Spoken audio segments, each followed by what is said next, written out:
Nosso estudo de hoje está na primeira carta aos Coríntios, capítulo 13, versículo 13.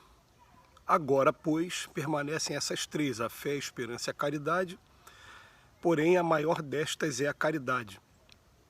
Palavras do Paulo, e que vai ser comentado no quinto livro da série Vinha de Luz, Ceifa de Luz, na lição 1, Caridade do Entendimento. Na lição do progresso espiritual, precisamos tanto da caridade quanto do ar, que nos assegura o equilíbrio orgânico. Lembra-te de que a interdependência é o regime instituído por Deus para a estabilidade de todo o universo e não ouvides a compreensão que devemos a todas as criaturas. Compreensão que se exprima através de tolerância e bondade incessantes na sadia convicção de que ajudando aos outros é que poderemos encontrar o auxílio indispensável à própria segurança. À frente de qualquer problema complexo naqueles que te rodeiam, recorda que não seria justa a imposição de teus pontos de vista para que se orientem na estrada que lhes é própria. O Criador não dá cópias e cada coração obedece a sistema particular de impulsos evolutivos. Só o amor é o clima adequado ao entrelaçamento de todos os seres da criação e somente através dele integrar-nos-emos na sinfonia excelsa da vida. Guarda em todas as fases do caminho a caridade que identifica a presença do Senhor nos caminhos alheios, respeitando-lhes a configuração com que se apresentem.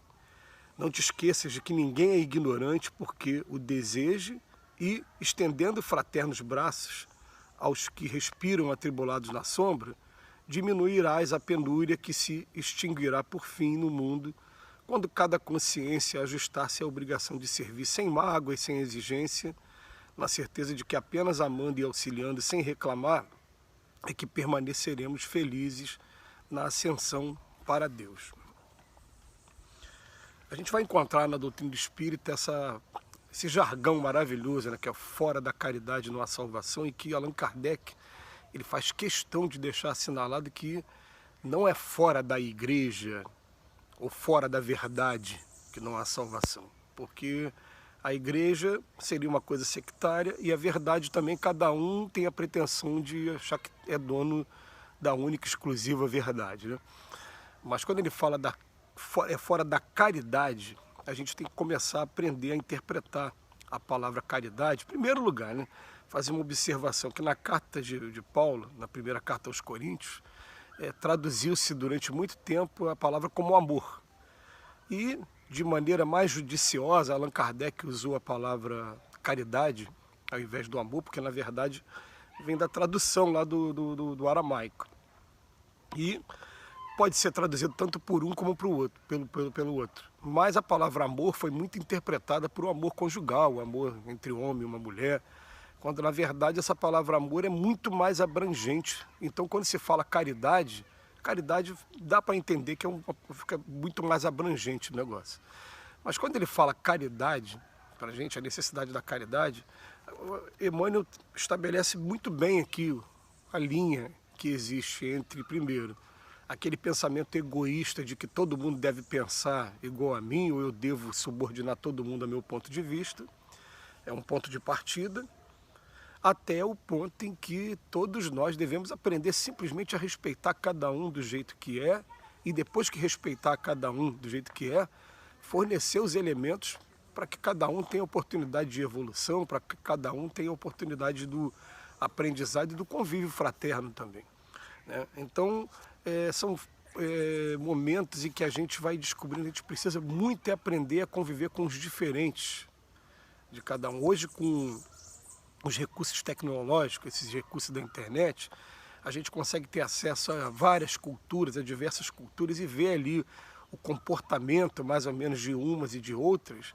E é claro que esses comportamentos vão ser muito diferentes, né, dos nossos. Sempre vai ser. Mas vão mostrando para a gente riquezas, detalhes de relacionamento que vão estar sempre enriquecendo bastante quem está participando daquela experiência. Eu me lembro de uma vez ter conversado com uma amiga que ela é médium psicógrafa, ela tem vários livros publicados, E cada livro do espírito Rochester, ele ocorria numa determinada cultura religiosa. E ela dizendo para a gente que, conforme ela ia escrevendo o livro, ela entrava na história dos personagens e que ela viveu uma aventura que ela conseguiu aprender a amar todas as culturas, todas aquelas religiões que ela estudou, como se ela fizesse parte desde criança daquelas religiões. Porque essas culturas, elas são somente salas de aula de aprendizado para o espírito, para a nossa evolução. Mas quando a gente vai estudar a caridade, é sempre bom a gente lembrar que a caridade ela está dizendo respeito ao próximo e que no Livro dos Espíritos tem lá uma pergunta: como é que é a caridade segundo entendia Jesus? Ele coloca o segredo do relacionamento com o próximo: benevolência para com todos, perdão das ofensas sempre e indulgência com as imperfeições alheias. Então, são três caminhos para a gente estar o tempo todo refletindo, o tempo todo pensando neles. Qual é o próximo mais próximo? É o próximo que está convivendo com a gente, são os nossos familiares. Benevolência para com todos. Eu estou amando muito os meus, mas os que são meus vizinhos não, por quê? Por que eu estou estabelecendo rixa entre as pessoas que moram na mesma avenida, ou na mesma rua que eu, ou no mesmo bairro que eu? É benevolência para com todos, não é com todos da sua família, não. Mas às vezes a gente tem essa coisa de ter um muro aqui do lado da nossa casa para os meus filhos, sim, mas para os filhos dos outros, não. E ter, às vezes, um comportamento mais rude, mais rigoroso com relação ao que não faz parte da nossa família consanguínea, mas são espíritos também, todos foram criados por Deus, são irmãos nossos também. Então a benevolência para com todos vai cobrar da gente que a gente não tenha preconceitos com as pessoas e aprenda a respeitar, mesmo ela sendo bastante diferente. A gente vai estranhar, a gente vai rir de alguns comportamentos, né? Outros a gente vai se familiarizar com eles, mas na verdade não ter o preconceito e amar e respeitar aquele...